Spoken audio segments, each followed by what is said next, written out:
Okay, 3, 2, 1. Let me take off these shades. Okay, so where do we start? This is our first remote podcast we've ever tried doing.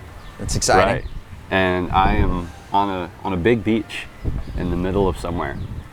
And I'm in a backyard. That somewhere is Cancun, Mexico, and the water's about as blue as it could be. Beaches are nice. Got a drink in my hand. I've had tacos and margaritas galore, and I don't plan on stopping anytime soon. Given the circumstances of where things are at, it made sense to do like a traveling podcast about travel, about not even just travel, but like getting outside of your normal zone that you're in creatively wise. Yeah, and you and I haven't done a whole lot of travel compared to a number of people. I guess we've started changing that in the last 2 to 3 years, because you went to Peru. Yeah, Peru and Australia. I'm still kind of just the guy that's been to Colorado. I mean, hey, well, it's better than not leaving. It's funny I still wear that hat, because in reality I have been to Florida. I did the real estate shoots there. You went to Hawaii. I went to Hawaii. I went to California. So, you know, nobody. You got to shed that skin now. Nobody should feel bad for us, but I want to do more travel, not just for the sake of traveling, but as an artist, I want to do travel that feeds my creativity. Like, right. I would like to be able to work remotely. And I've started thinking about this when doing music. I'd like to be able to record music, not just write it, because you can write music from anywhere. You know, instruments are typically pretty mobile when it comes to guitar or a little keyboard you plug into your laptop, or a kalimba, or whatever, singing to yourself. Yeah, you can make it work wherever. A lot of art can be done remotely, but I want to be able to actually get things down remotely, like recording music, like not just conceptual stuff, but things that I would actually release to the public, so I could go do good, solid work from anywhere. Is kind of the dream right now.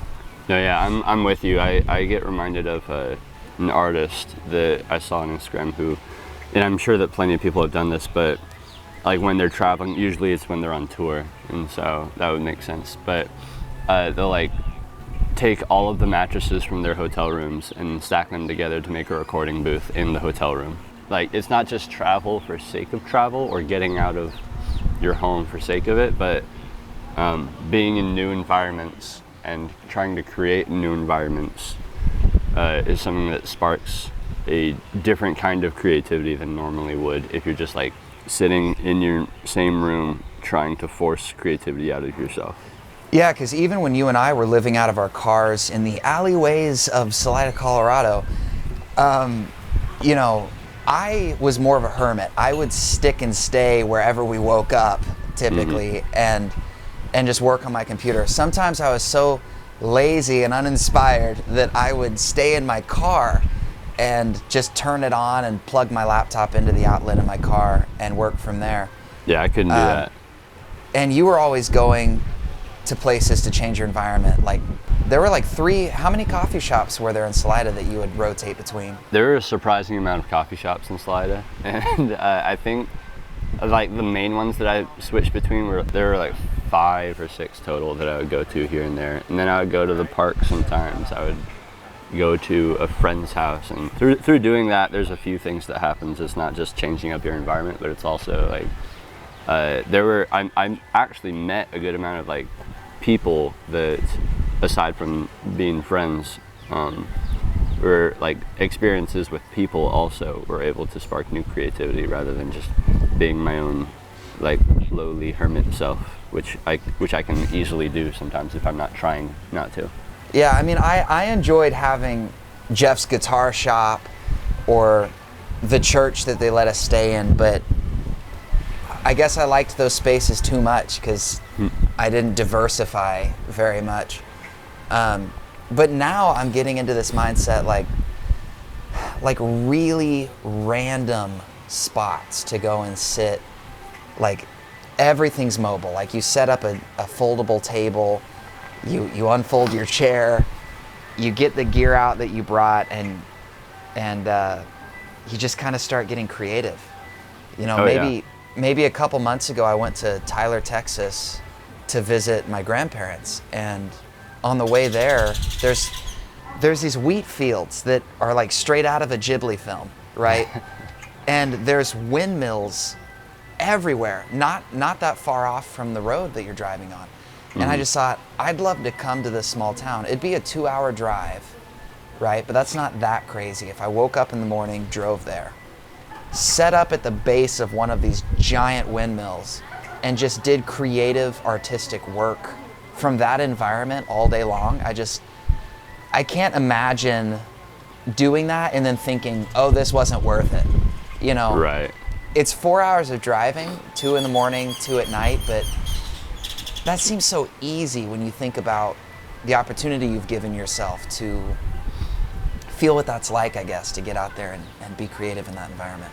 Well, there's another benefit from that is when you take that much time to like go to / set up where you want to be working from, you're going to be more incentivized to keep working for a longer time too. Right. Because that was one thing about like when I would go to the coffee shops, as opposed to if I was just working from the car or from somewhere more homey, I guess, is I would basically stay until closing time often, just because I was like, I'm here, might as well keep going, and there's nowhere really to like lay down or like get distracted. And so like setting yourself in those positions can like encourage you to just create for longer.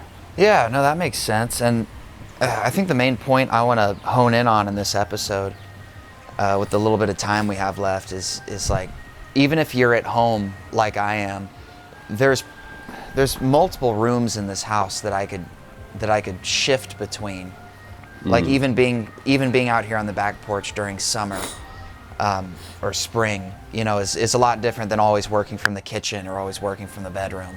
I think the main thing that you and I have felt a lot is to definitely switch up your environment as much as you can. Not that it will always look like Cancun or giant windmills.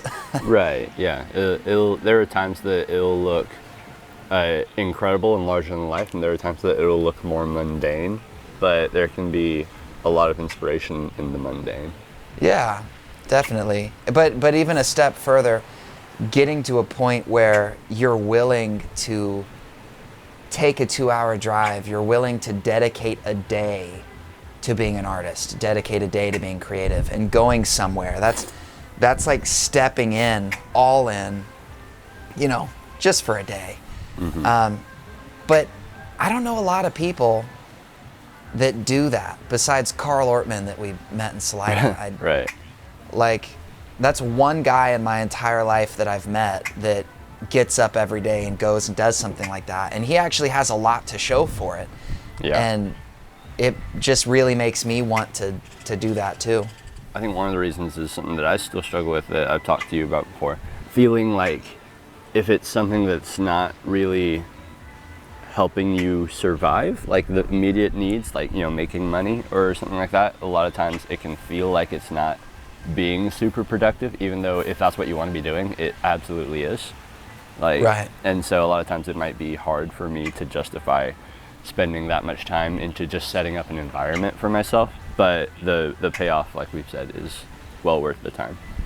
Well, I think about like the dreamiest thing that I would want is one day, if I'm able to own my own plot of land, I'd love to build a greenhouse that's entirely made of glass, like out in a spot that's just surrounded by trees or something. And so you wouldn't be able to see anything but trees outside of this. And if you look up, you know, you can see the sky. Like, that would be the coolest work environment, to have this massive just glass house to work in. Instead of greenhouse, you mean just like a house that's built of glass? Yeah. But I would, you know, I'd have plants inside because that always is fun with environment. Grow some nice rutabaga. Grow some really nice rutabaga, yeah. No, you know, just like go to a store and buy some plants sort of thing. Yeah, I got you. Even if I had a place like that greenhouse, you'd have to get out of that because it would get boring if you worked there 7 days a week, 52 weeks a year. You'd be like, I'm done with this super inspirational place. Yeah. You know, you'd have to kind of switch it up even still. Even if you had the greatest environment available to you, that one environment isn't ever enough. Right. Yeah. Even a place like here where it's incredibly great, but like in a couple days I'll probably be sunburnt and tired and be ready for home. Yeah. You know, it's funny. As soon as I said that I was going to Mexico, people would be like, "Be careful," and I was just like, "It's a resort. It's fine. Everything will be good." And it's been fantastic. I've loved it here. But there is always fear around new things or New things, you know, travel, something that's foreign, anything. Yeah. and other people are probably going to push their fears onto you, and that's also a decision you have to make, to just not accept those fears and you know, go do things that you think sound There's a fun. never-ending wealth of people that will say no, and you can be someone who says yes. Well, this is fun, man. I hope that you enjoy canned coon. Did you just say canned coon? All of those As canned opposed to- coons.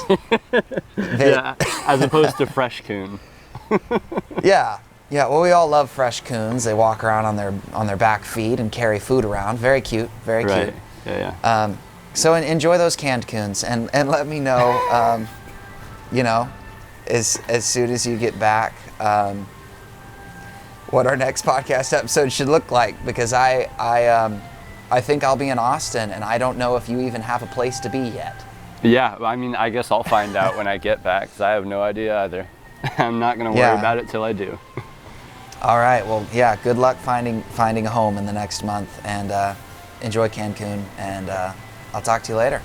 All right. Sounds good. Thanks, man. All right. See Bye. ya. And that is it for this episode, Finding Creative Environments. Yeah, I can see myself now getting in my car and driving out to a windmill somewhere, and then a cop comes up to me and says, "Hey, what are you doing out here with these windmills? You shouldn't be here." And then I'm like, you know, but the podcast. No, listen, nobody should go to a windmill if there's fences and whatnot, and where there are windmills, there are typically fences. Don't do any trespassing, don't get in any trouble. I don't want this to come back and hit me in my own head. So, I am happy that you listened to this episode, though. I hope you get something from it. Listen to our music on Spotify, wherever you listen to music, our podcast, wherever you listen to podcasts. That's so vague, it's almost just not helpful at all. And if you're on YouTube, we would love it if you would just let us know, you know, what we're doing right, what we're doing wrong. We're just always experimenting and trying new things, and we're always grateful for any feedback that we get. So, thanks for tuning in. We'll see you next time.